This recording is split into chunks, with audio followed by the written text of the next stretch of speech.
Hello there. Welcome to the closing bell on what is it, the 8th of November for me on the Friday. We've had a huge week, haven't we? Trump has got in. I've won my bet at 4-1 for him to win the popular vote, so I'm pretty damn happy about that. And we're all sitting back wondering what the hell's going to happen. I've been doing very little the last few weeks, just really waiting to see what the outcome was, how the markets would react. And look, I think one of the big mistakes people make on these sort of events is to be all waiting for the event to occur and then to just go with whatever direction the market happens to go in the day following the announcement of whatever happens. And over my years of trading, I've got to say that so often I will see things race off in one direction, and then all of a sudden the market turns and goes the other direction, either a few days or a week or two later, at 100 miles an hour. So you do have to have that in the back of your mind. The way the market's reacting in the first few days can just be people getting out of bad positions or, knee-jerk reactions to things. And then as the market settles down, things can change quite rapidly. But there are a few things we can glean from what's going on. It is positive from the point of view that we certainly haven't had a bad outcome. We know what the election result is. We know Trump's going to be very pro-business, lower taxes, etc., etc. Of course, everyone's scratching their head about the tariffs, aren't they? What's that going to do to China? But really, Chinese stocks have reacted pretty well in the last few days, which has been one of those surprises. Their exports up 12%, announced just recently. They're expecting to be, up 5%. So current growth is very strong and things are going well on that front for China. So we've seen stocks actually performing pretty well, which is, for me, was one of those wild cards. What if China gets really hammered? People fearful of these tariffs. But maybe it's a wait and see, get announcements from Trump. It's all going to happen, I guess, in January. He loves to throw things out, doesn't he, and just get people worried and confused. And he'll use that in negotiation and probably come up with some solution that's a bit less than where he begins. So there's certainly a lot to go through and to think about. But the first thing is to not just react and go with the crowd straight away. Don't get fooled and caught out by getting into a position at exactly the wrong moment. You have to remain with a bit of an open mind in this first sort of week or two. Because, for example, we saw the Aussie dollar get hammered on the first day and the Aussie dollar bounce back the next night. We saw commodities get hammered and they bounce back sharply the next night. So this is all pretty interesting stuff to think through. And the major thing about all of this will be those US bonds, as boring as they may be to you. I want to give you exact levels so that you can follow along and just know in the back of your mind when to get concerned about where those bonds are going and when to remain sort of hopeful. So I want to just start with those and then sort of cover off a few of the major moves and markets out there, just so you know what's going on. And, there's also this flood of money going into companies with US exposed earnings. That makes sense, doesn't it? With, tax going down there, financials having a wind back of regulation, expectations that America first, growth in America will be stronger than it otherwise would have been, and money flooding back into America, setting up manufacturing operations, etc., etc. So if you've got exposure over there, that's good. And if China is going to get hammered by these tariffs, does that affect Australian stocks and Aussie stocks with just domestic focused earnings? Does the Aussie dollar remain under pressure? These are all the sort of issues you got to think about. And maybe it is a pretty good idea, this increasing exposure to companies with a lot of sort of US earnings, especially. And we've certainly seen a bit of buying coming into those sort of stocks, the QBEs, the Computer Share, News Corp, etc. So a lot to go on, and I'm sort of hoping that we can see a bit of a Santa rally get going here. Stocks markets, they're certainly looking really strong, and we've got this indecision out of the way. Wouldn't it be great if the bonds rallied and stocks just went vertical for a while into Christmas? That'd be a bit of fun. All right, well, let's just jump to those charts. But before I do, make sure, if you get confused by what I'm talking about, there's a link below the video.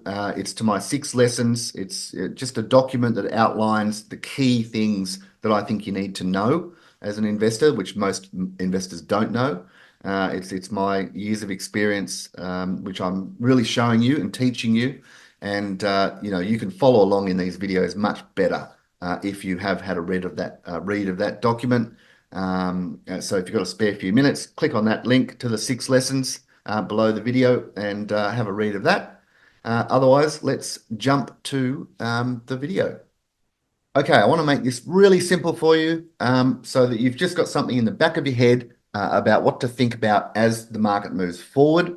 These 10-year bond yields have been going up, which means that the actual bonds have been selling off. So this is a chart of yields in the 10 years over the last few years. And all I want you to be thinking about is the fact that the uptrend in these yields is still in play. Yields are still trending up according to just a very basic definition of, higher highs and higher lows. And the fact is that also we've got the beginning of a downtrend in yields. So this is where the you can read the market in both ways at the moment, and this is why it's sort of difficult and confusing.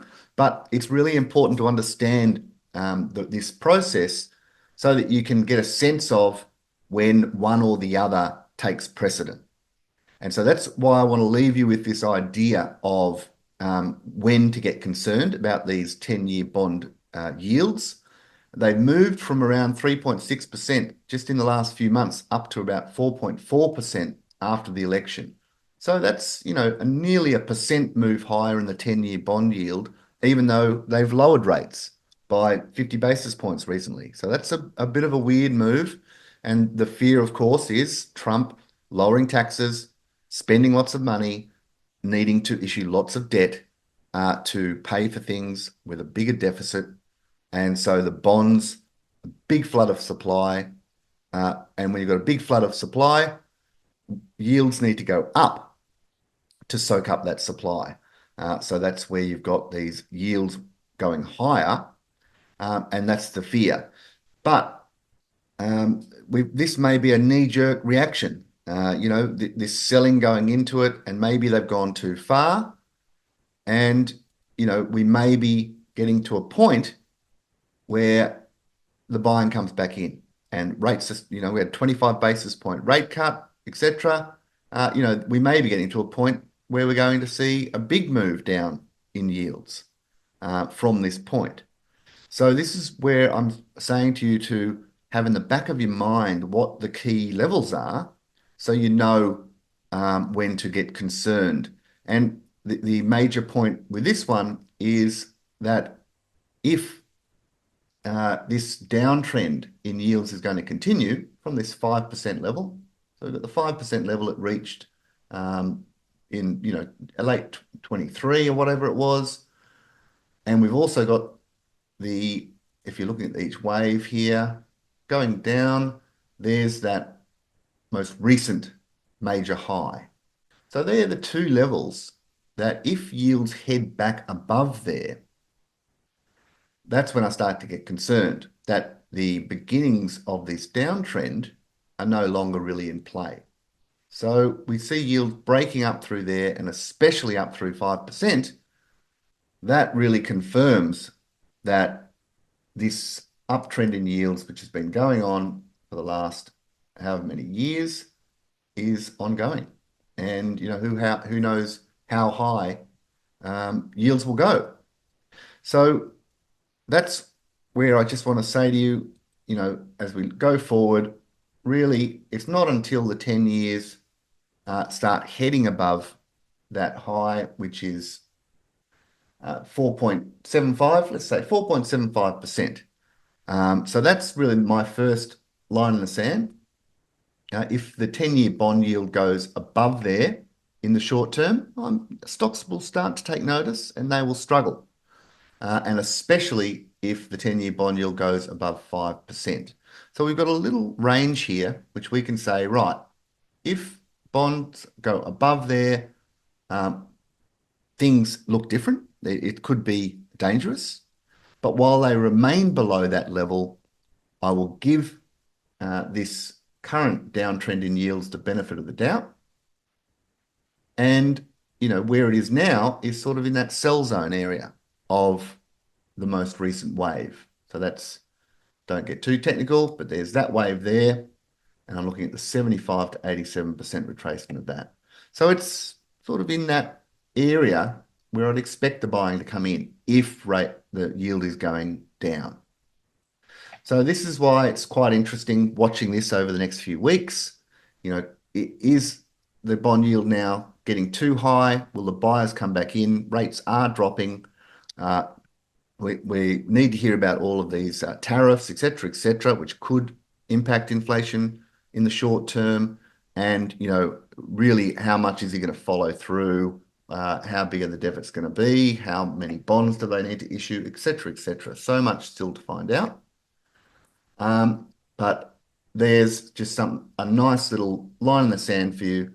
10-year bond yields above 4.75 to 5% is when you start getting worried.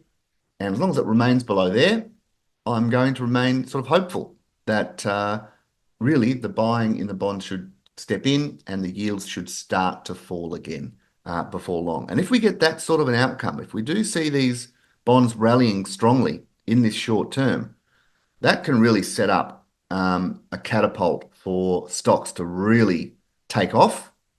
And we're already in a situation where stocks are looking great. So let's have a look at the S&P. So here's the monthly on the S&P 500, and look at this. It's just killing it, right? Nothing stopping this at the moment. Long-term trend shift happened back there in late 23. We've got the buy signal there, which I told you about. Nice monthly buy pivot after a retest. And it's been off to the races ever since. There's your 10-month exponential. When the market's strong, it'll bounce off that. And you've seen that in the past. It will hold the market for a long time when the market is trending very strongly, can be multiple years.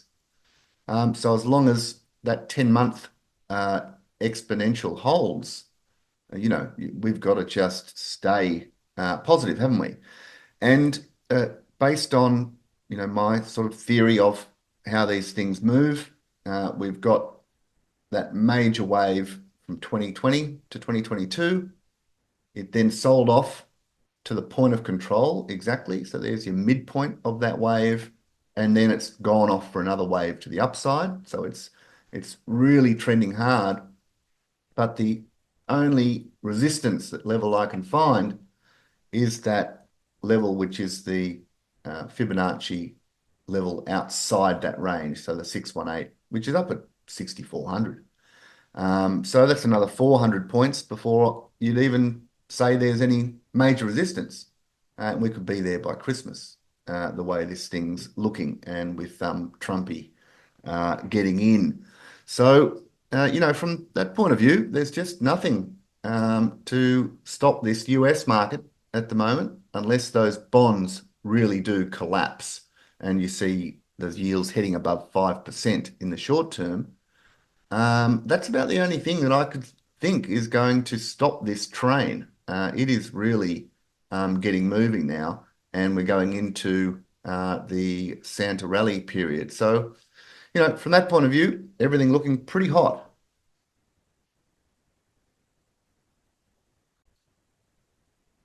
And this is just the ASX 200. It's weaker than the US, of course, but it is strong and on its highs. And I'm showing you a very long-term chart. This is going back to 1987, so the crash in 87.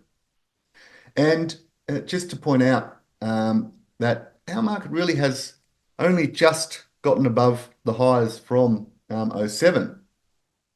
So, if this is a serious breakout, and it's spent years already, but it's already done quite a bit of work around this level from 2007. We had the false break in 2020, which was the COVID crash.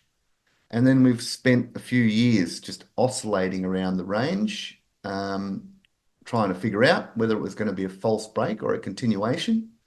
And at the moment, it's looking like a continuation, isn't it? Um, Long-term trend up, flying higher. So, you can be hopeful that we're actually on a period of breaking away from this. We've had 10 years, a decade, or 15 years, a lost decade really compared to that high, and breaking out.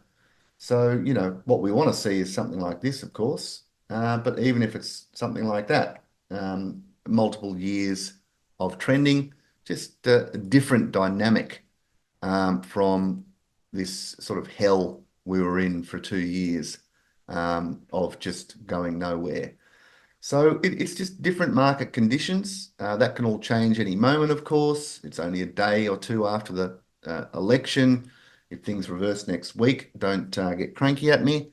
But just from big picture view, US major stocks, our stock market, there's nothing at the moment saying to run away or, lower exposure. If anything, you're going with it, looking for opportunities. And, it would need to sell off quite a bit to change that view.